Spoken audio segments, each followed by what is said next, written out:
ગણિતમાં આપણે પ્રકરણ 8 જોતા હતા. આપણું પ્રકરણ છે રાશિઓની તુલના.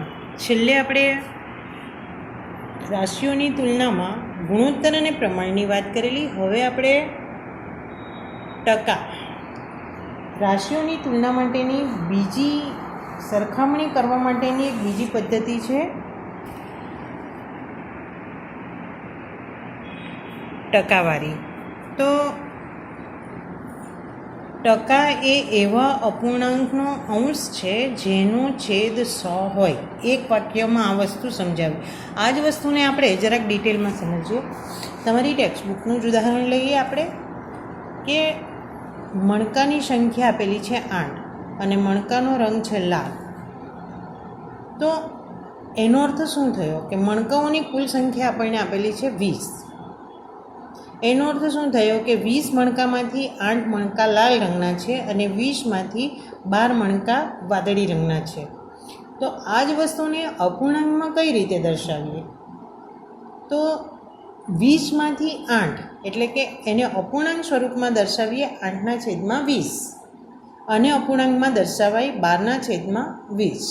હવે આને આપણે ટકામાં ફેરવવું હોય, ટકાવારી શોધવાની છે કે કેટલા ટકા. ટકાવારી એટલે કઈ રીતે? સવાલ શું હોય કે આપેલા મણકામાંથી કેટલા ટકા મણકા લાલ રંગના છે અને કેટલા ટકા મણકા વાદળી રંગના છે, આવો સવાલ હોય.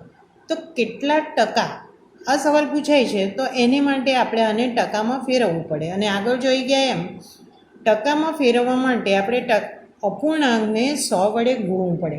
હવે બીજી એક વાત છે કે ટકા શોધવા માટેની જુદી જુદી 2 થી 3 પદ્ધતિઓ છે. હવે આપણને જે અનુકૂળ આવે એ પદ્ધતિનો આપણે ઉપયોગ કરીશું. પહેલી પદ્ધતિ આ છે કે 8/20 ને 100 વડે ગુણો અને પછી ભાગ ઉડાડો. તો 20 × 20 ને 20 × 100 એટલે 8 × 40 એટલે 40% મણકા લાલ રંગના છે એવું કહેવાય. હવે બીજી કઈ રીત? તો બીજી રીતમાં છેદમાં 20 છે તો છેદમાં 100 લાવવા માટે 20ને કેટલા વડે ગુણવા પડે? તો 20 × 5 આ રહ્યો અને છેદને 5 વડે ગુણ્યા એટલે અંશને પણ 5 વડે ગુણો એટલે 8 × 40 40/100 એટલે 40%. જવાબ બંનેમાં સરખો જ આવે છે, પણ અહીં એક વસ્તુ ધ્યાન રાખવાની કે અહીંયા 20 હતા એટલે આપણે 20 × 100 કર્યું ટકા શોધવા માટે. પણ આ પદ્ધતિની અંદર જ્યારે છેદમાં એવી સંખ્યા હોય કે જેને ગુણીને આપણે 10 કે 1000 લાવી ન શકતા હોય, 100 લાવી નહીં શકતા હોય મેઇન તો તે વખતે ગણતરી થોડી અઘરી બને, મુશ્કેલ બને. એટલે આપણે મોટે ભાગે આ પદ્ધતિનો ઉપયોગ કરતા નથી. એક ઉદાહરણ લઈએ કે અહીંયા જો 15 આપેલા હોય તો 15ને કેટલા વડે ગુણીએ તો 100 આવે અને એને માટે પછી અપૂર્ણાંકમાં એવા જવાબ લાવવા પડે. તો એના કરતાં આપણી આ પદ્ધતિ સરળ બને. એટલે એક પદ્ધતિ આ છે, બીજી પદ્ધતિ આ છે, પણ આપણે આ પદ્ધતિનો ઉપયોગ કરીશું. એટલે છેદમાં ગમે તે આપેલા હોય 100 વડે ગુણવાનું, અપૂર્ણાંક સ્વરૂપમાં આપેલી રકમને અપૂર્ણાંક સ્વરૂપમાં દર્શાવવાની અને પછી એને 100 વડે ગુણવાનું.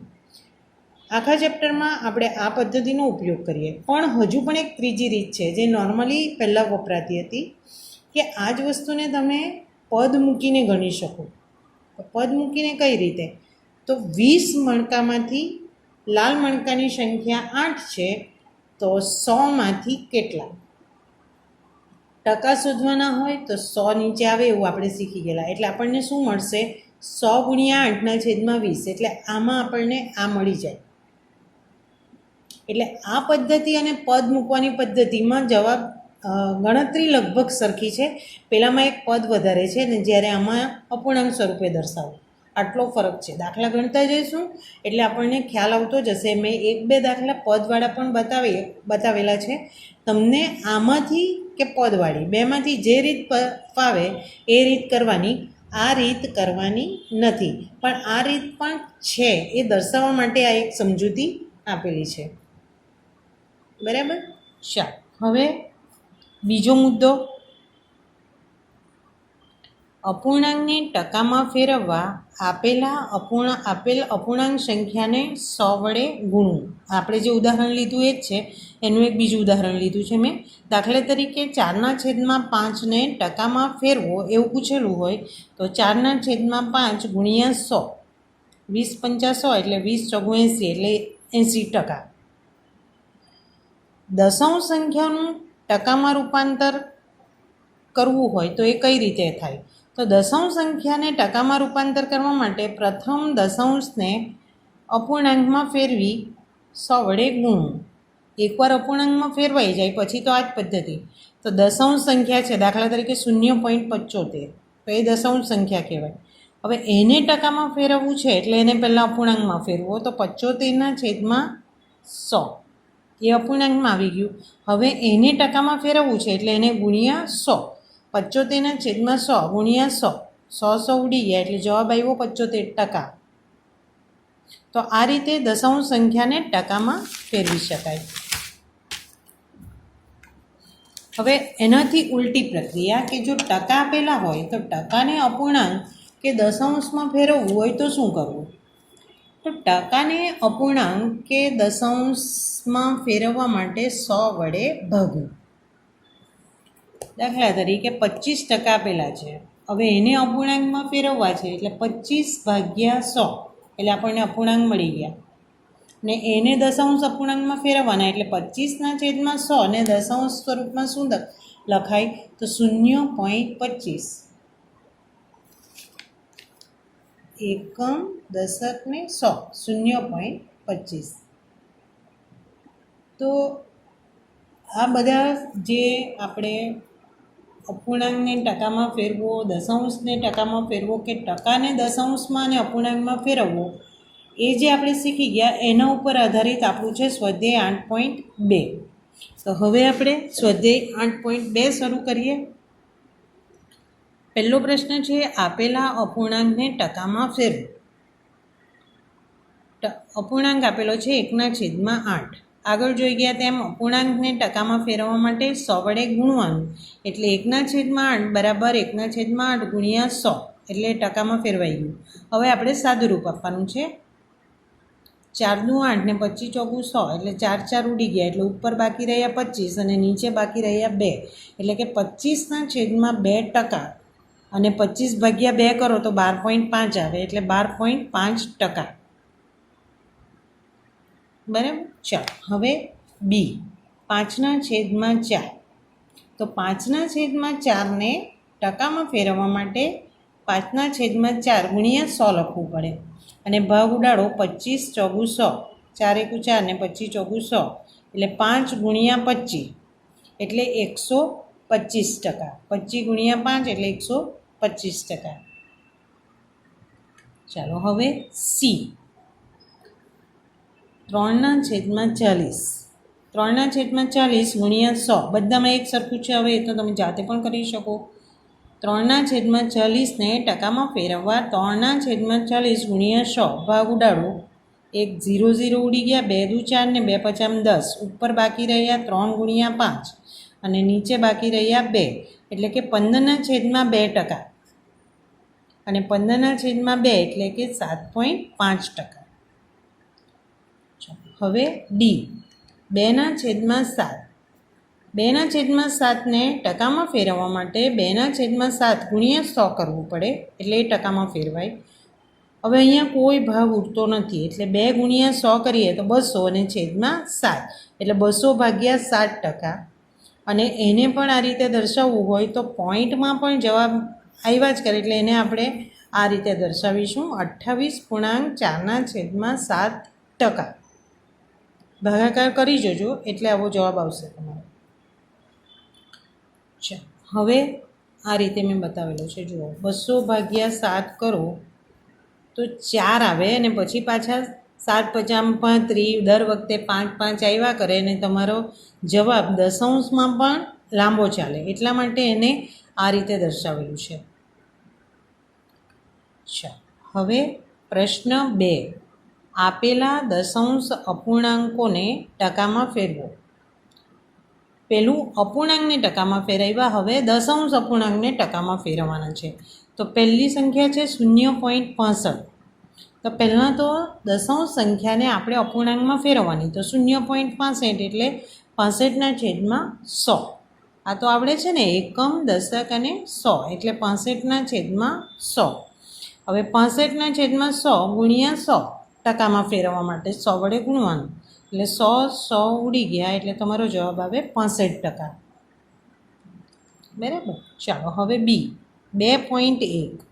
2.1ને આપણે પહેલાં તો સાદા પૂર્ણાંકમાં ફેરવીએ તો 21/10 એકમ દશક એટલે 21/10. હવે 21/10ને ટકામાં ફેરવવાનું એટલે 100 વડે ગુણવાના. એટલે 21/10 ગુણ્યા 100. ભાગ ઉડાડીએ, 1 1 0 ઉડી જશે, ઉપર બાકી રહેશે 21/10 અને છેદમાં કંઈ નથી એટલે કે 1 છે. 21/10 કરીશું તો 210 એટલે 210%. બરાબર. ચાલો હવે સી 0.02. 0.02 એટલે 2/100 એકમ, દશક અને 100.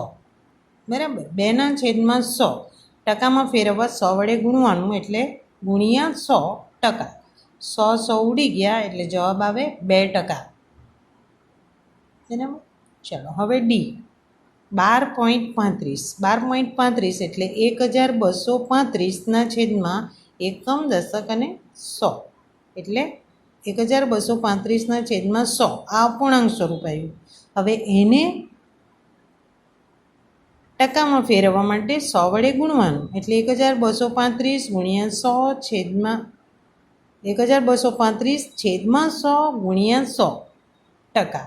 આ 100 ઉડી જશે એટલે તમારા ટકા આવશે 1235%. બરાબર. ચાલો હવે પ્રશ્ન 3. આપેલ આકૃતિનો કેટલો ભાગ રંગીન છે તે નક્કી કરી રંગીન ભાગના ટકા શોધો. હવે તમે ટેક્સ્ટબુકમાં જોશો તો તમને ફક્ત આટલું આપેલું છે, આ આપેલું નથી. પણ આપણે તે તૂટક રેખા વડે મેં બતાવ્યું છે તે સમજવાનું છે કે આ આકૃતિના ભાગ કેટલા છે. તો આ રીતનું જે ભાગ આપેલો છે એના આધારે ખબર પડે કે આ બંને રેખાઓને તમે લંબાવશો એટલે 1, 2, 3 અને 4 એટલે ટોટલ ભાગ થયા એના 4 અને તેમાંથી રંગીન કરેલો છે આ એક એટલે કે 4માંથી એક ભાગ રંગીન છે અને 4માંથી એક એટલે 1/4 ભાગ રંગીન છે એમ કહેવાય. 4માંથી 1. બરાબર. હવે કેટલા ટકા? તો આપણને અપૂર્ણાંક મળી ગયા. અપૂર્ણાંકને ટકામાં ફેરવવા માટે 100 વડે ગુણવાનું એટલે 1/4 બરાબર 1/4 ગુણ્યા 100 એટલે 25 ચોગુ 100 ભાગ ઉડાડો તો બરાબર એટલે 25%. બરાબર. 25% ભાગ આકૃતિ 1માં આકૃતિનો 25% ભાગ રંગીન છે એમ કહેવાય. બરાબર. હવે બીજી આકૃતિમાં તમે ભાગ ગણો 1, 2, 3, 4 અને 5 ટોટલ 5 ભાગ છે અને એમાંથી રંગીન કરેલા છે 1, 2 અને 3 એટલે લખીશું 5માંથી 3 રંગીન ભાગ છે એટલે કે આકૃતિનો 5માંથી 3 એટલે કે 3/5 ભાગ રંગીન છે એમ કહેવાય. હવે એને આપણે ટકામાં ફેરવવાનું તો 3/5 જે અપૂર્ણાંક આવ્યો તેને ટકામાં ફેરવવા માટે 3/5 ગુણ્યા 100 ભાગ ઉડાડો તો 20 × 100 એટલે 3 ગુણ્યા 20 એટલે કે 60%. એટલે તમારો છેલ્લો જવાબ થશે કે આકૃતિ 2માં આકૃતિનો 60% ભાગ રંગીન છે એમ કહેવાય. બરાબર. હવે આકૃતિ ત્રીજી એમાં કેટલા ભાગ છે તે ગણીએ તો 1, 2, 3, 4, 5, 6, 7 અને 8 ટોટલ 8 ભાગ છે. તો 8માંથી રંગીન કેટલા છે તો 1, 2 અને 3. તો 8માંથી 3 ભાગ રંગીન છે, એટલે કે આકૃતિનો 3/8 ભાગ રંગીન છે એમ કહેવાય. હવે એના ટકા શોધવાના, એટલે એને 100 વડે ગુણવાના. તો 3/8 બરાબર 3/8 ગુણ્યા 100%. ભાગ ઉડાડીએ, 4 દુ 8 અને 25 ચોગુ 100, એટલે 4 4 ઉડી જાય. તો ઉપર બાકી રહ્યા 3 ગુણ્યા 25 અને છેદમાં 2. 3 ગુણ્યા 25 એટલે 75 અને 75/2%. અને 75/2 એટલે 37.5%. એટલે આકૃતિનો 37.5% ભાગ રંગીન છે એમ કહેવાય. બરાબર. ચાલો હવે ચોથો પ્રશ્ન, શોધો એવું હેડિંગ આપેલું છે. હવે એમાં પહેલું આપેલું છે 250ના 15%. 250ના 15% કેટલા થાય તે આપણે શોધવાનું છે. આ સવાલ એવો થયો, 250ના 15% કેટલા થાય એવો સવાલ થયો. તો 250ના 15% એટલે કે 250%ને આપણે સાદા અપૂર્ણાંકમાં ફેરવવા માટે 100 વડે ભાગવું પડે એવું આપણે એક સ્ટેટમેન્ટ જોઈ ગયા. તો 250 ગુણ્યા 15/100, 100 વડે ભાગવાનું. પછી તો ભાગ જ ઉડાડવાના છે. 3 × 5 = 15, 5 દુ 10 અને આ 0 0 ઉડી ગયા. એટલે ઉપર બાકી રહ્યા 25 × 75 ને નીચે 2 અને 75/2 એટલે 37.5. હવે અહીંયા ખાસ ધ્યાન રાખવાનું કે ટકામાંથી આપણે સાદામાં રૂપાંતર કર્યું. એટલે વિદ્યાર્થીઓ જે સૌથી વધારે ભૂલ કરે છે તે અહીંયા પાછા ટકા લખી દે. આપણે ટકામાંથી સાદા પૂર્ણાંકમાં ફેરવ્યું છે, એટલે અહીંયા ટકાની નિશાની નહીં આવે. આખો દાખલો સાચો ગણે ને ફરીથી પાછા ટકા લખી દે. હવે બી, 1 કલાકના 1%. 1 કલાકના 1%. તો 1 કલાકના 1% એટલે 1 ગુણ્યા 1/100. ટકાને સાદામાં ફેરવવા માટે 100 વડે ભાગવું પડે. અહીં સુધી તો બરાબર છે. એટલે આપણો જવાબ આવ્યો 1 ગુણ્યા 1 એટલે 1/100 કલાક. પણ આપણે આવો જવાબ નથી જોયો, આપણે મિનિટમાં સેકન્ડમાં એને ફેરવીએ. તો 1 કલાક એટલે 60 મિનિટ, એટલે કે 60/100 મિનિટ. ભાગ ઉડાડીએ, 0 0 ઉડી જાય, 2 તાલી 6 અને 2 × 5 = 10 એટલે 3/5 મિનિટ. હવે આને આપણે સેકન્ડમાં ફેરવીએ તો પાછા 60. 3/5 ગુણ્યા 60 સેકન્ડ. ભાગ ઉડાડીએ, 12 × 5 = 60 એટલે 12 તાલી 36 સેકન્ડ. એટલે 1 કલાકના 1% એટલે 36 સેકન્ડ. એવો જવાબ આપણને મળે. ચાલો હવે સી, 2500ના 20%. 25 રૂપિયા 2500ના 20%. અહીંયા રૂપિયા આપી દીધું એટલે આપણને અહીંયા જવાબ લખવાનું સારું પડે. રૂપિયામાં જવાબ લખવાનો, ટકામાં નથી. 2500ના 20% એટલે 2500 ગુણ્યા 20/100. આ 0 0 ઉડી ગયા, ઉપર બાકી રહ્યા 25 ગુણ્યા 20 અને 25 ગુણ્યા 20 કરો એટલે 500. અને આ રૂપિયામાં આપેલું હતું એટલે જવાબ તમારો રૂપિયા. ડી, 1 કિલોગ્રામના 75%.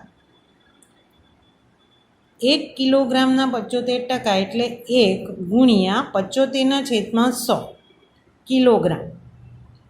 હવે આપણે જે કિલોગ્રામ આપેલું છે એને ગ્રામમાં ફેરવીએ તો 1 કિલોગ્રામ એટલે 1000 ગ્રામ. એટલે અહીંયા 1ની જગ્યાએ 1000 લખીએ તો 1000 ગુણ્યા 75/100. તો આ 0 0 ઉડી ગયા એટલે ઉપર આવશે 75 ગુણ્યા 10 એટલે 750 ગ્રામ. અને તમે આ જ જવાબ રહેવા દો તો 0.750 કિલોગ્રામ એવો પણ જવાબ મળે. અથવા આને તમે કિલોગ્રામમાં ફેરવો તો 1000 વડે ભાગવાનું એટલે 0.750. આના બરાબર પણ તમારો ડાયરેક્ટ જવાબ લખો અહીંયા તો અહીંયા 75/100 એટલે 0.75 કિલોગ્રામ. આ જવાબ પણ તમારો સાચો છે અને આ ગ્રામ. પરીક્ષામાં ઘણીવાર આપી દેવામાં આવે કે ગ્રામમાં જવાબ લાવો કે કિલોગ્રામમાં, તો તમારે સ્પેસિફાઈ જે સવાલ પૂછેલો હોય તે પ્રમાણે ફેરવવાનું. તમે અહીંથી આ જવાબ સીધો લખો તો પણ ચાલો, અહીંયા પણ આ બધામાં જરૂરી છે જે કર્યું છે તે. ચાલો હવે પ્રશ્ન 5. કુલ રાશિ શોધો કે જેના પહેલો છે 5% બરાબર 600 થાય. સવાલ સમજો. કુલ રાશિ શોધો કે જેના 5% બરાબર 600 થાય. એટલે આપણે સવાલ શું સમજવાનું, કોના 5% 60 થાય 600 થાય, સોરી 60 નહીં 600, કોના 5% 600 થાય. તો આપણે સમીકરણ શીખી જ ગયા છે. તો કોના 5%, તો કોના માટે ધારી લીધું કે ધારો કે એક્સના 5% 600 થાય, બરાબર. તો આપણને ગણતરી સરળ પડે. ધારો કે એક્સના 5% 600 થાય, તો એક્સના 5%, 5%ને આપણે સાદામાં ફેરવવું હોય તો 100 વડે ભાગવાનું, એટલે એક્સ ગુણ્યા 5/100 બરાબર 600. સાદું રૂપ આપીએ, એક્સ ગુણ્યા 5 બરાબર 600 ગુણ્યા 100. આ 100ને પેલી બાજુ લઈ જઈએ તો અંશમાં જવાના. હવે આ 5ને બીજી બાજુ લઈ જાઓ તો અહીંયા અંશમાં છે એટલે છેદમાં જવાના, એટલે કે એક્સ બરાબર 600 ગુણ્યા 100 છેદમાં 5, એટલે 20 × 100. 600 ગુણ્યા 20 કરીએ તો 12,000, એટલે કે તે રાશિ 12,000 થાય. એટલે જવાબ શું આવ્યો, 12,000ના 5% 600 થાય. છેલ્લો જવાબ 12,000ના 5% 600 થાય. અત્યાર સુધી આપણે આટલા બધા દાખલા ગણ્યા. હવે તો ખ્યાલ આવી ગયો કે ટકા આપેલા હોય તેને સાદા અપૂર્ણાંકમાં ફેરવવું હોય તો 100 વડે ભાગવાનું ફરીથી, અને જો ટકા શોધવા હોય તો 100 વડે ગુણવાનું. આ જ વસ્તુનો ઉપયોગ કરવાનો છે આપણે, એના ઉપર જ આધારિત દાખલા છે. ચાલો બીજો પ્રશ્ન છે, 12% બરાબર ₹1080 થાય. એટલે સવાલ શું થાય, કોના 12% 1080 રૂપિયા થાય. કેટલા રૂપિયાના 12% 1080 થાય. તો કોના માટે આપણે એક્સ ધારી લેવાનું. ધારો કે એક્સના 12% 1080 થાય. હવે એક્સના 12% એટલે કે એક્સ ગુણ્યા 12/100. એને આપણે ટકામાંથી ટકા રિમૂવ કર્યા, ટકા દૂર કરી દીધા, એટલે 100 વડે ભાગ્યા. એક્સ ગુણ્યા 12/100 બરાબર 1080. હવે તો આપણે સાદું રૂપ આપીને એક્સની વેલ્યુ શોધવાની છે, માટે એક્સ ગુણ્યા 12, 100ને પેલી બાજુ લઈ જઈએ તો અહીંયા છેદમાં છે એટલે અંશમાં જશે, એટલે 1080 ગુણ્યા 100. હવે આ 12ને આપણે આ બાજુ લઈ જઈશું તો અહીંયા અંશમાં છે એટલે આ બાજુ છેદમાં જશે, માટે એક્સ બરાબર 1080 ગુણ્યા 100 છેદમાં 12. તમને ખબર છે 12 × 9 = 108, એટલે 90 વડે ભાગ ઉડે, એટલે 90 ગુણ્યા 100, અને 90 ગુણ્યા 100 એટલે 9,000, એટલે કે એક્સ બરાબર 9,000 આવ્યો. એટલે તે રાશિ 9,000 રૂપિયા છે. એનો મતલબ જવાબ 9,000ના 12% 1080 થાય. રૂપિયા 9,000ના 12% એ રૂપિયા 1080 થાય. આ આપણો જવાબ. ચાલો હવે સી, 40% બરાબર 500 કિલોમીટર થાય. તો કોના 40% 500 કિલોમીટર, એવો સવાલ પૂછેલો છે. સવાલ સમજીએ. કોના 40% 500 કિલોમીટર થાય.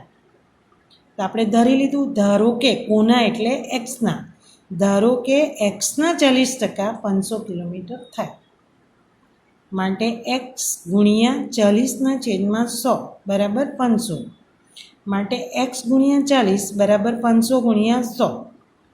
માટે એક્સ બરાબર 40ને આ બાજુ લાવીએ તો છેદમાં જવાના, 500 ગુણ્યા 100 છેદમાં 40, ભાગ ઉડાડીએ, 25 × 100, એટલે ઉપર આવશે એક્સ બરાબર 50 ગુણ્યા 25, અને 50 ગુણ્યા 25 એટલે 1250. તો એ કિલોમીટરમાં છે એટલે આપણો જવાબ કિલોમીટરમાં આવ્યો. માટે તે રાશિ 1250 કિલોમીટર હોય, એટલે કે 1250 કિલોમીટરના 40% 500 કિલોમીટર થાય. બરાબર. ચાલો હવે ડી 70% બરાબર 14 મિનિટ થાય. કોના 70% 14 મિનિટ થાય? સવાલ એવો, ધારો કે એક્સના 70% 14 મિનિટ થાય, તો એક્સ ગુણ્યા 70/100 બરાબર 14. સાદું રૂપ તો હવે તમને ખ્યાલ આવી ગયો. માટે એક્સ ગુણ્યા 70 બરાબર 14 ગુણ્યા 100. માટે એક્સ બરાબર 14 ગુણ્યા 100/70. માટે એક્સ બરાબર 70માંથી એક 0 ઉડી ગયા, સાદું 14 એટલે 2 ગુણ્યા 10 એટલે કે એક્સ બરાબર 20. અને એ મિનિટમાં છે એટલે તમારો જવાબ મિનિટ. આ વસ્તુ જવાબ લખતી વખતે કાળજી રાખવાની કે આ મિનિટમાં છે એટલે અહીંયા મિનિટ. માટે તે રાશિ 20 મિનિટ હોય એટલે કે 20 મિનિટના 70% 14 મિનિટ થાય. 20 મિનિટના 70% 14 મિનિટ થાય. બરાબર. ચાલો હવે ઈ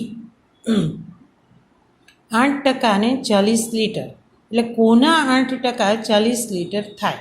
સવાલ એવો છે. તો એક્સના 8% 40 લીટર થાય એટલે એક્સ ગુણ્યા 8/100 બરાબર 40. માટે એક્સ ગુણ્યા 8 બરાબર 40 ગુણ્યા 100. માટે એક્સ બરાબર 40 ગુણ્યા 100/8. 8 × 8 ને 8 × 50 40. માટે એક્સ બરાબર 5 ગુણ્યા 100 એટલે કે 500. એટલે આ રાશિ 500 લીટર હોય. જવાબ 500 લીટરના 8% 40 લીટર થાય. 500 લીટરના 8% 40 લીટર થાય. હવે પ્રશ્ન 6 થી આપણે નવા વિડીયોમાં જોઈશું.